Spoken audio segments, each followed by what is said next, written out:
Vrcholem nedělního programu byl hlavně Monster koncert. Ještě předtím se ale okolo poledne představila mažoretková show. Mažoretky jsou další důležitou částí festivalu, bez které by nebyl takový, jaký je. Poslední den festivalu nabídnul tropické počasí s teplotou přes 30 stupňů Celsia. To ale návštěvníky neodradilo. Lidé se také mohli schladit u kropicí cisterny. Jedním z orchestrů, který musel vydržet spalující horko letošního festivalu, byl maďarský Múňú Ružbánějí Fúvozenekar. Ten je na Kmochově Kolíně poněkolikáté.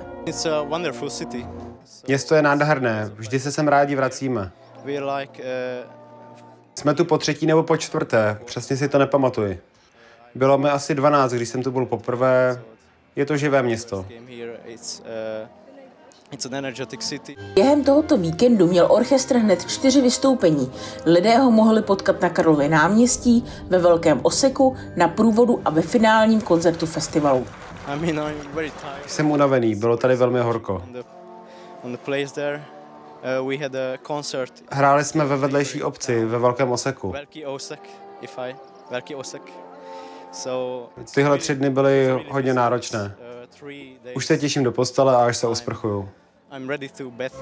Pomyslným předskokanem Monster koncertu byl německý Bergmanns Blasorchester Au Bad Schlema. Pak už následovaly 2 bloky Monster koncertu. Ten první měl dramaturgicky na starosti Tomáš Uhlíř, dirigent dechového orchestru mladých základní umělecké školy Jeseník. Představilo se 5 orchestrů z Moravy a Slezska. Druhý blok vedl dirigent městské hudby Františka Kmocha Miloslav Bulín. V něm se představil i speciální host, dvojnásobný držitel ceny Thálie, herec a zpěvák Jan Kříž. Ten vystoupil ve 4 skladbách.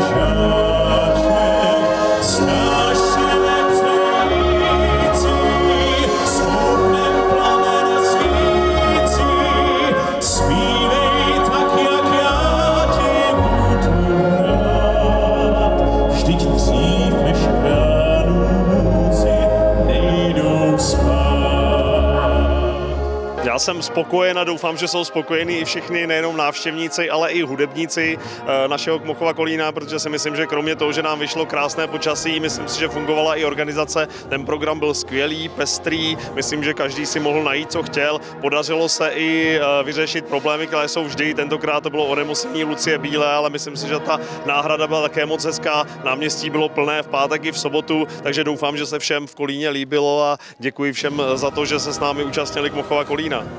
Zakončením festivalu bylo tradiční finále s Františkem Kmochem, kde si společně zahrálo 780 hudebníků. Kristýna Frimlová, televize Kolín.